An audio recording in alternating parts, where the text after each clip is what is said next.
আপনি শুধু এই মানুষটাকে আপনার নিজের বাবা বা নিজের ভাই হিসেবে চিন্তা করেন, যে তাকে কানে কানে বলছে যে আপনাকে তো গাড়ির সামনে ফেলে দেওয়ার কথা বলা হয়েছে, আমি আপনাকে এখন ফেলে দিব, আপনি মানে মাফ করলেন। সেই লোকটা যখন কোনো ক্রমে বেঁচে যায়, মানে এই একজন মানুষ বেঁচে গেছে তাই আমরা এই কথাটা জানলাম, তাহলে কত মানুষ বেঁচে যায় নাই। এবং একটু আগে যেটা বলছিল যে এই বুড়িগঙ্গা, শীতলক্ষা কত লাশ যে হজম করেছে, এটা তো একটা মানে গণকবর হয়ে উঠেছিল, আমরা জানতাম না। তো আপনাদের মাধ্যমে শুধু কয়েকটা কথা প্রথমে একটু বলি যে দেখেন, আমি আপনাদের মাধ্যমে আমরা ইনকিলাব মঞ্চের তরফ থেকে গুম কমিশন কে বিশেষ ধন্যবাদ জানাতে চাই। এবং আজকে এই সরকার অনেকগুলো কমিশন করেছে, তার মধ্যে দুটো কমিশনের কথা না বললেই নয়, যারা জীবনের সর্বোচ্চ ঝুঁকি নিয়ে এখন পর্যন্ত কাজ করছেন, একটা গুম কমিশন আর একটা পিলখানা কমিশন। সুতরাং আমরা পিলখানা এবং গুম কমিশন তাদেরকে ধন্যবাদ জানাই। বিশেষ করে আন্তর্জাতিক অপরাধ ট্রাইব্যুনাল যে প্রসিকিউশন টিম আছে, তাদের অনেক সমালোচনা আমরা আপনাদের সামনে করেছি এবং তাদের সীমাবদ্ধতা আছে এটা জেনেও আমরা করেছি, কিন্তু যে অসীম সাহসিকতার পরিচয় তারা দিলেন, আমরা তাদের জন্য শুধুই দোয়া করি যেন আল্লাহ তাদেরকে নিরাপদে রাখেন এবং ইনসাফের বাংলাদেশ বিনির্মাণে তারা যেন আরো বেশি কাজ করতে পারেন। বন্ধুরা, আমরা বলতে চাই যে বাংলাদেশে একটা নতুন ন্যারেটিভ নির্মাণের কেউ কেউ চেষ্টা করছেন, এর মধ্যে বুদ্ধিজীবী মহল একটা, অফকোর্স আর্মির একটা অংশ, যে পুরো আদালতকে যেন আর্মির বিরুদ্ধে দাঁড় করানো হচ্ছে। মানে কি, যখন পুলিশের বিরুদ্ধে শত শত মামলা হয়েছে এবং পুলিশ সেগুলোকে অ্যাকনলেজ করেছে এবং পুলিশ বলেছে না সেগুলোর বিচার আমরা করব, তখন তো বলেন নাই আর্মি থেকে যে পুলিশকে টার্গেট করা হয়েছে। যখন সিসিটিভির বিরুদ্ধে সরকারি মোটামুটি উদ্যোগ নিয়েছে যেটাকে বিলুপ্ত করে ফেলা হবে, এরাতে এত বেশি রক্ত, তখন তো বলেন না একটা সংগঠনকে, একটা সংস্থাকে টার্গেট করা হয়েছে। আর্মি মানে কি এই 28 জন, 25 জন, 30 জন সব থেকে লোভী দিল্লির সেবাদাস, হাসিনার গোলাম, এই 30 জন মানে কি বাংলাদেশের আর্মি? বাংলাদেশের আর্মি এত ঠুনকো? অদ্ভুত ব্যাপার।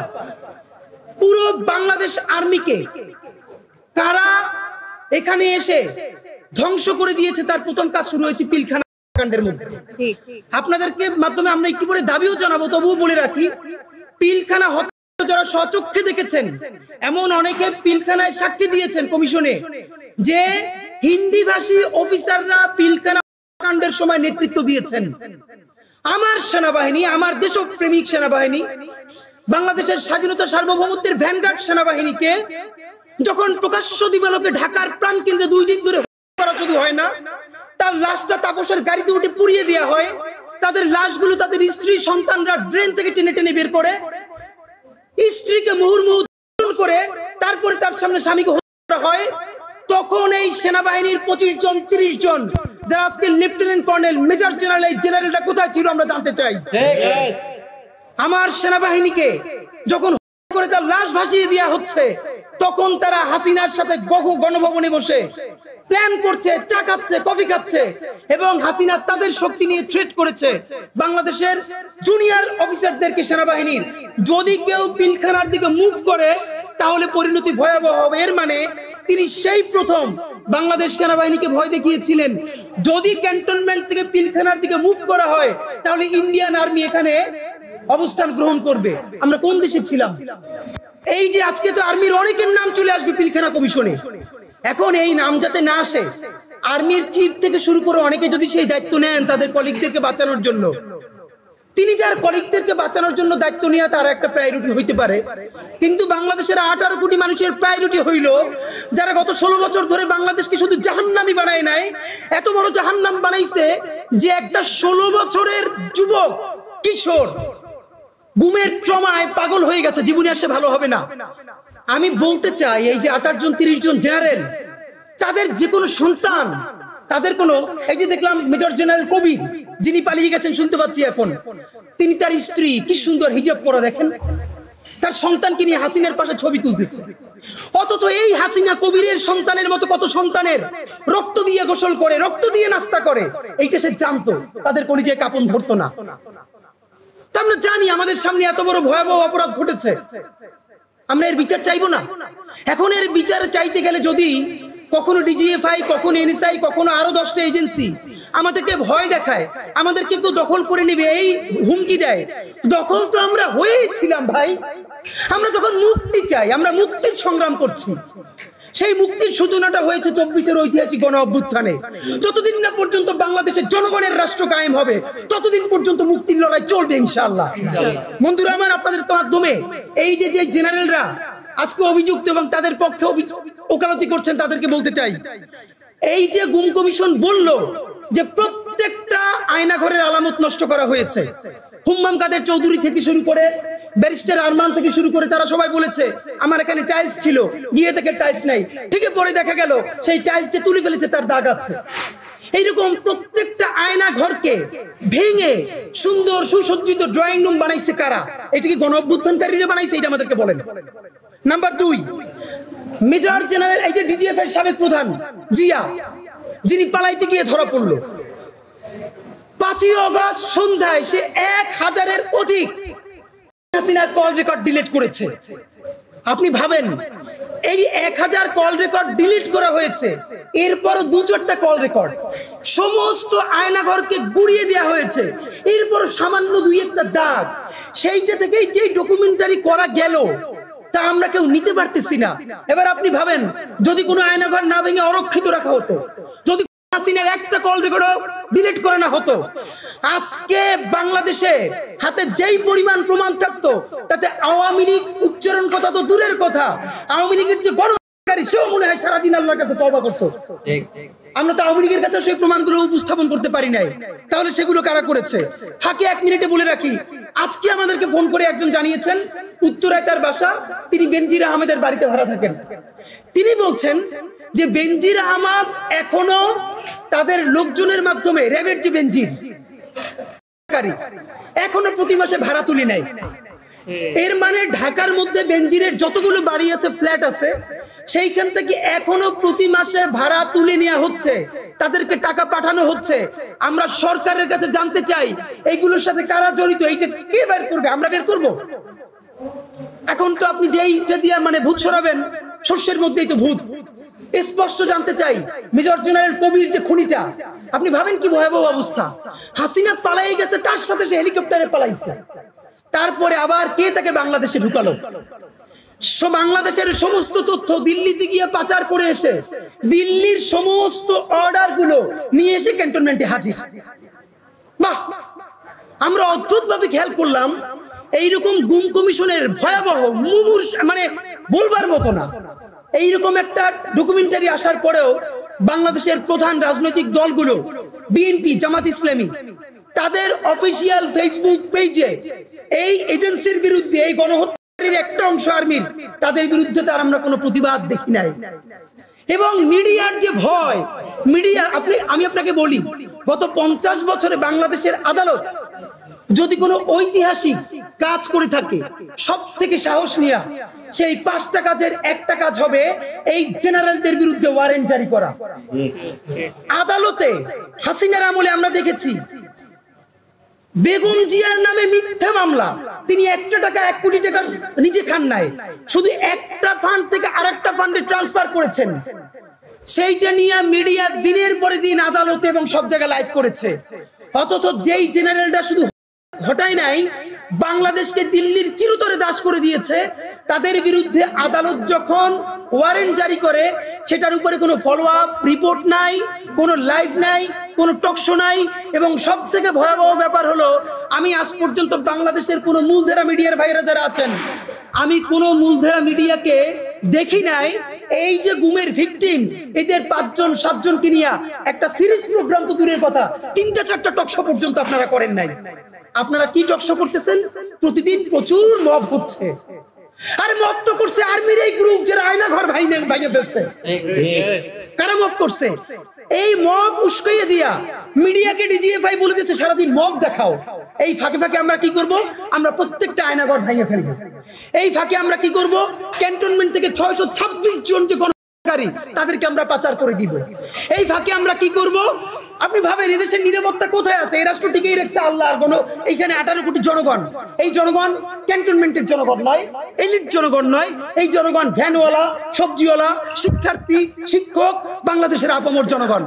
নইলে এই দেশ থাকে? ভাবেন, ডিজিএফআই হলো বাংলাদেশের তথ্যের এবং গোয়েন্দার প্রাণকেন্দ্র, নিরাপত্তার প্রাণকেন্দ্র। সেই ডিজিএফআই এর সাবেক প্রধান এখন মোদির আশ্রয়ে আছে, মোদির আশ্রয়ে দিল্লিতে ফ্ল্যাটে আছে। এই যে মেজর জেনারেল আকবর, একটা দেশের গোয়েন্দা বাহিনীর প্রধান শত্রু দেশের প্রধানমন্ত্রীর কাছে থেকে খায় ঘুমায়। তারা ওখানে কি প্রেম করে? দুই পুরুষ হতে প্রেমও করা যায় না, ওরা সমকামী কিনা আমরা জানি না। তাহলে করে কি? এই বাংলাদেশের তথ্য কোথায় এখন নাই? এরপরে হাসিনা সেখানে আছে, মানে করে কি? সব থেকে ভয়াবহ হলো কবির, সে হাসিনার নিরাপত্তার সাথে ছিল, সে গিয়া সমস্ত তথ্য দিয়ে এরপর আবার বাংলাদেশে আসছে। এখন আমরা শুনতে পাই সে নাকি 2 দিন আগে পালাই গেছে। আপনাদের মাধ্যমে জানতে চাই, অসমর্থিত জায়গা থেকে আমরা শুনেছি এই ওয়ারেন্ট জারির একদিন আগে আর্মিকে জানানো হয়েছে আগামীকালকে যেহেতু ওয়ারেন্ট জারি হবে আপনারা তাদেরকে পাস করে দেন, এবং ইতিমধ্যে তাদেরকে সেফ এক্সিট দেওয়ার পরিকল্পনা চলছে। সম্ভবত কয়েকজনকে সেফ এক্সিট দিয়ে ফেলা হয়েছে। আপনাদেরকে স্পষ্ট জানাতে চাই, এই রাষ্ট্রটা কি ভবিষ্যতে একটা পাকিস্তান রাষ্ট্র হবে নাকি স্বাধীন সার্বভৌম বাংলাদেশ রাষ্ট্র হবে? এইবার এইটাই চূড়ান্ত সিদ্ধান্ত গ্রহণ করতে হবে। পাকিস্তান আর্মি জনগণকে গ্রো করতে দেয় নাই। পাকিস্তান আর্মি জনগণের উপরে আধিপত্যবাদ কায়েম করবার কারণে রাষ্ট্রটা ফাংশন করতে পারে নাই। আমরা এখানে আর্মিকে আমাদের দেশপ্রেমিক এবং স্বাধীনতা সার্বভৌমত্বের সবথেকে বড় ভ্যানগার্ড মনে করি। কিন্তু যেটা হয়েছে দেখেন, এই আর্মির সকল জুনিয়র অফিসার জুলাই গণ অভ্যুত্থানের পক্ষে দাঁড়ালো। যখন আর্মির এই সিনিয়র গণকারীগুলো তারা সবাই বসে দেখলো যে জুনিয়র অফিসারদেরকে কথা বলে মানানো যাচ্ছে না, সুতরাং এখন আমরা তাদের পক্ষে গিয়ে তাদেরকে নিরস্ত্র করি। কারণ আমরা জেনেছি অনেকে ঘোষণা দিয়েছিলেন তারা সিনিয়রদের আদেশ অমান্য করে যদি জনগণকে কেউ গুলি করে তারা তাদের বিরুদ্ধে গুলি করবে। যখন দেখলো তখন আর্মির চেইন অফ কমান্ড ভেঙে পড়বে। জুনিয়র অফিসাররা যেহেতু সিনিয়রদেরকে নিরাপত্তা দেয়, তখন জুনিয়র অফিসারের গুলিটা সেই গণকারী মেজর জেনারেলের বুকেও চলে যেতে পারে। সুতরাং তারা দ্রুত অবস্থান পরিবর্তন করে তাদের পক্ষে চলে গেছে। এরপর তাদেরকে নিরস্ত্র করে শান্ত করে 626 জন গণকারীকে পালাইতে সুযোগ করে দিচ্ছে। এরপর বাকি বাংলাদেশ কিভাবে করতেছে? বাংলাদেশের সেনাবাহিনী সকল সিপাহী এবং দেশপ্রেমিক সিনিয়র এবং জুনিয়র অফিসারদেরকে বলতে চাই, আপনারা যতক্ষণ বাংলাদেশের স্বাধীনতা সার্বভৌমত্বের পক্ষে ছিলেন, হাসিনার অন্যায়ের বিপক্ষে ছিলেন, ততক্ষণ পর্যন্ত আপনাদেরকে জাতিগতভাবে সম্মান জানানো, আপনাদেরকে সেলিব্রেট করা এবং আপনাদেরকে নিরাপদ করা 18 কোটি বাংলাদেশের নাগরিকের দায়িত্ব ইনশাআল্লাহ। আপনাদেরকে কোনো সিনিয়র বদমাইশ, কোনো সেবাদাস আপনাদের কিচ্ছু করতে পারবে না। আপনার স্বাধীনতার উপরে থাকেন, সার্বভৌমত্বের উপরে থাকেন। এবং যেই 28 জনের নাম এসেছে, দেখেন এখানে আরেকটা ন্যারেটিভ আপনাদেরকে একটু আমি 2 মিনিটের সামারিটা পড়ে শোনাই। অভিযুক্ত বাহিনী, গুম কমিশন যেই বাহিনীগুলোর নাম বলেছে, খেয়াল করে দেখবেন ডিজিএফআই এবং জিআইসি মানে টিএফআই যেটা র্যাবের, এই দুইটা ছাড়া র্যাবেরই নাম আছে। যেমন দেখবেন যে র্যাব 1, 2, 3, 4 থেকে শুরু করে একদম র্যাব 11 পর্যন্ত, হাতে গোনা 2-1টা বাদ আছে। এখন এখানে একটা ব্যাপার মনে হচ্ছে কি, যেখানে তো সবাই র্যাবের। আপনারা নিশ্চয়ই জানেন পলিটিক্সটা হলো র্যাবের গুম সংক্রান্ত যে অপারেশন, যাদের হাত ধরে এরা সবাই আর্মি থেকে পদায়িত ছিল।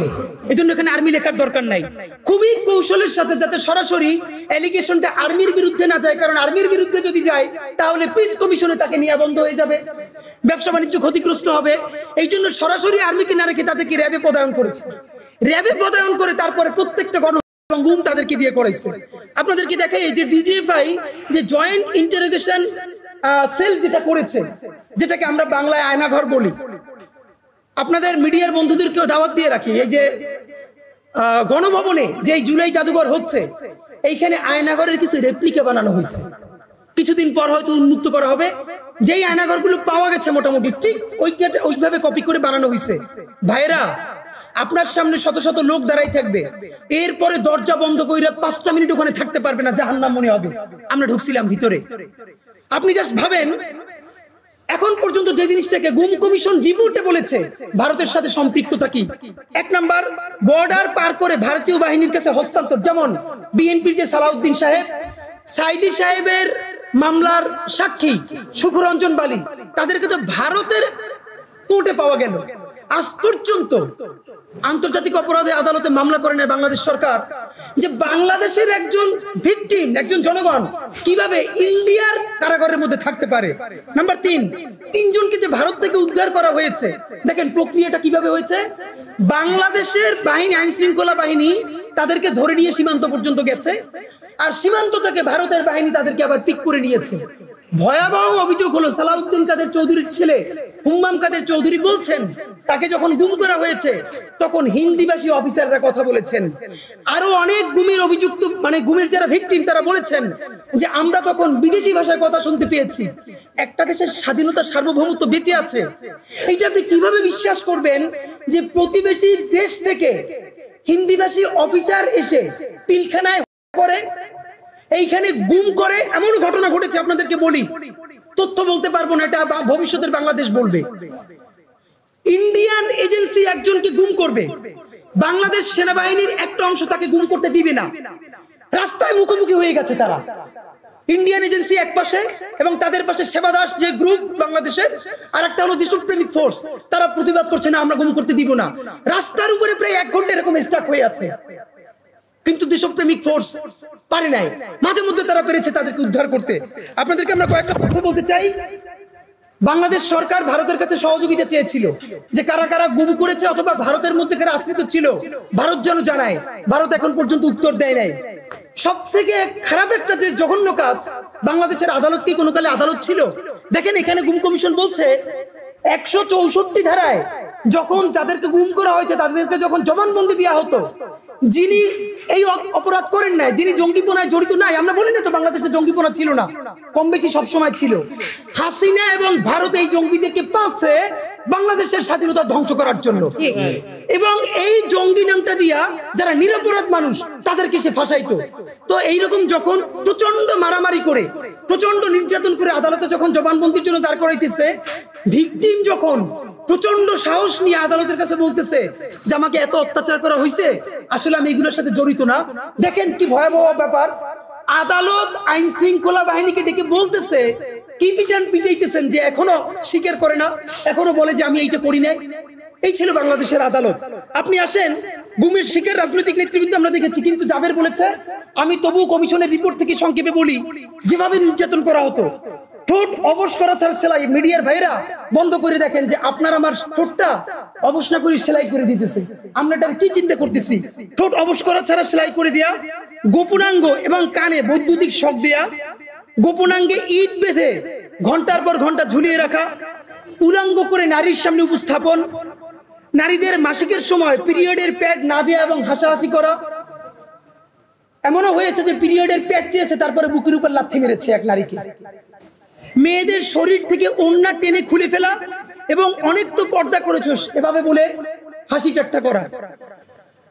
হাত পায়ের উপর নিচে বাস রেখে ঘন্টার পর ঘন্টা দাঁড়িয়ে থাকা এবং তাদের সামনে তারা উন্মত্ত গান করতো। তখন উলঙ্গ করে 24 ঘন্টা পর্যন্ত ঝুলিয়ে রাখা, ঘুমের মুখের মধ্যে ভেজা ময়লা কাপড় ঢুকিয়ে অনবরত পানি ঢালা। ভাই, 1 মিনিট আমরা কেউ সহ্য করতে পারবো না মুখের উপরে এরকম যদি কাপড় রেখে অনবরত পানি ঢালা হয়। আর সেই ঘুমের কোনো ভিকটিম, আমরা আসলে এটা বলবার মতোই কোনো মানসিক অবস্থায় নাই। বিদ্যুৎ সংযুক্ত বালতিতে প্রস্রাব করতে বাধ্য করে, আপনারা এটা জানেন কি অবস্থা হয়। বালতির মধ্যে বিদ্যুতের লাইন দিয়ে তারপরে যদি কেউ প্রস্রাব করে, এই মানুষের জীবনে আসলে কি অবস্থা হয় আপনারা তো জানেন। পরবর্তী 2-1টা ব্যাপার আপনাকে বলতে চাই যে ওয়াশরুমে 8 মিনিটের বেশি অবস্থান করলে মারধর।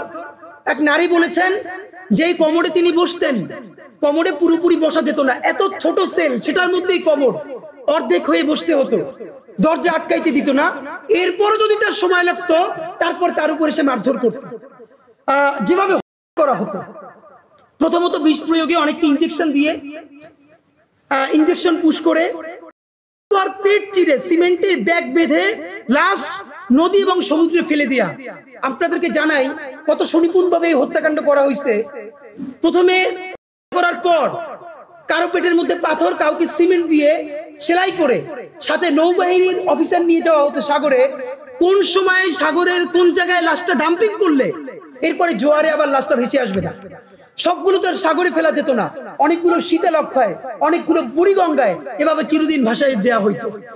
এবং করে রেল লাইনে ফেলে রাখা হতো, যাতে মনে করো আপনারা জানেন যে রেল লাইনের কাটা লাশ বলে যেভাবে চালিয়ে দেওয়া হতো, এবং চলন্ত গাড়ির সামনে ফেলে রাখা হতো। আপনাদেরকে সব থেকে যে ঘুম থেকে যারা ফিরে এসেছে তাদের মানসিক অবস্থা, তাদের পারিবারিক অবস্থা নিয়ে একটা মিডিয়া আমরা দেখলাম না। ভাইরা, আপনারা কবে একটু নিজেদের মেরুদণ্ডের উপর দাঁড়াবেন বলেন? এখন মুশকিল হইলো হাসিনার আমলে এই মিডিয়াগুলো কেমন ভাবে করাপ্টেড করা হয়েছে।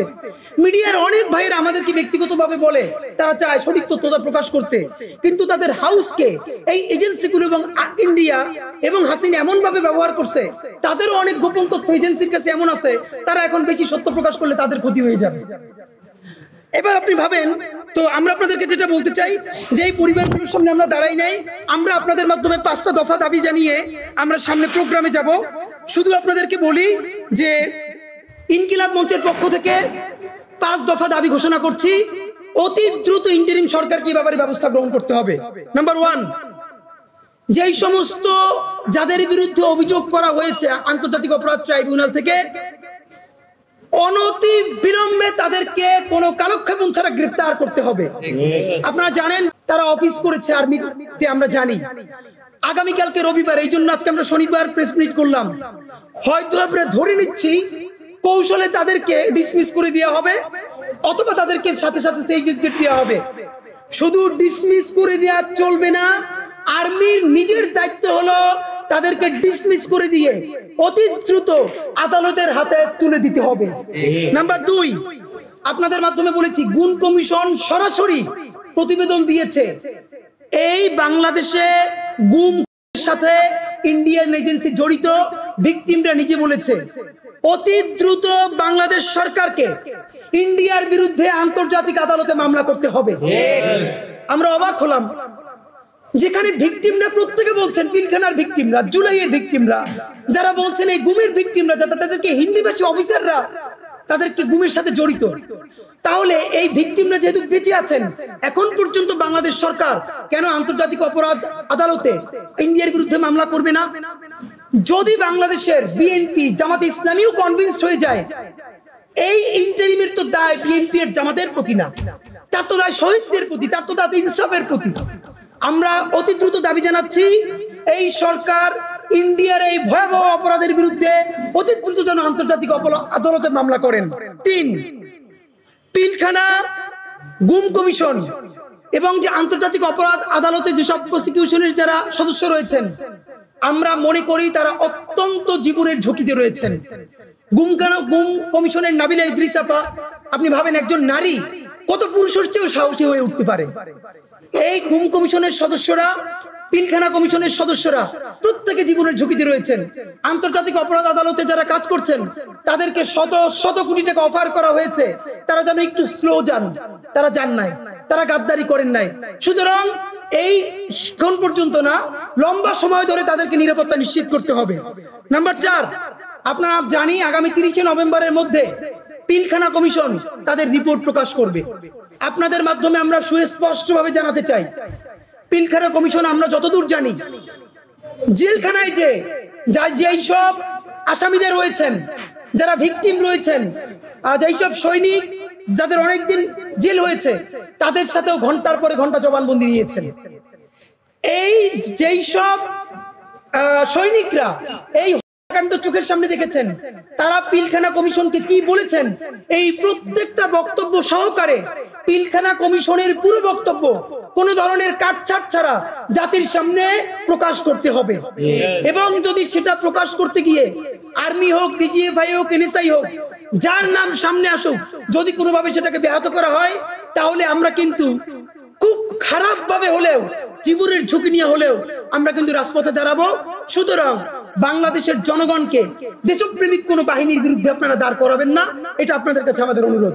বন্ধুরা, আপনাদের কাছে সর্বশেষ দাবি, ইতিমধ্যে যাদেরকে সেফ এক্সিট দেওয়া হয়েছে 626 জন এবং অপরাপর অন্যান্যদেরকেও, ইন্টারিম সরকার অতি দ্রুত ইন্ডিয়া এবং অন্যান্য যেসব দেশে তারা পালিয়েছে, সেফ এক্সিট দেওয়া হয়েছে, ইন্টারপোলের মাধ্যমে তাদেরকে ফিরিয়ে এনে অতি দ্রুত বিচারের মুখোমুখি করতে হবে। সর্বশেষ বলতে চাই, বাংলাদেশের জনগণকে আর দেশপ্রেমিক সেনাবাহিনীকে মুখোমুখি দাঁড় করা চলবে না। কিছু গণহত্যাকারী, লুটেরা, পাচারকারী, গুমকারী 25 জন 30 জন জেনারেল মানে বাংলাদেশের আপামর সেনাবাহিনী নয়। বাংলাদেশের সেনাবাহিনী হচ্ছে জুলাই গণ অভ্যুত্থানের পক্ষে যারা দাঁড়িয়েছে, তারাই আমাদের সেনাবাহিনী। সুতরাং সেনাবাহিনীর সাথে বাংলাদেশের দেশপ্রেমিক মানুষের সাথে কোনো সমস্যা নাই। আমরা সবাই একসাথে আছি। আমাদের কমন শত্রু গণহত্যাকারী আওয়ামী লীগ, দিল্লির সেবাদার সেই সমস্ত জেনারেলরা যারা বাংলাদেশকে ধ্বংস করেছে। বাংলাদেশ বেঁচে থাকলে তাদের বিচার হবেই হবে, আর যদি তাদের বিচার করা না যায় তাহলে বিচার করা পর্যন্ত লড়াই চলছে, লড়াই চলবে। বাংলাদেশ জিন্দাবাদ, ইনকিলাব জিন্দাবাদ।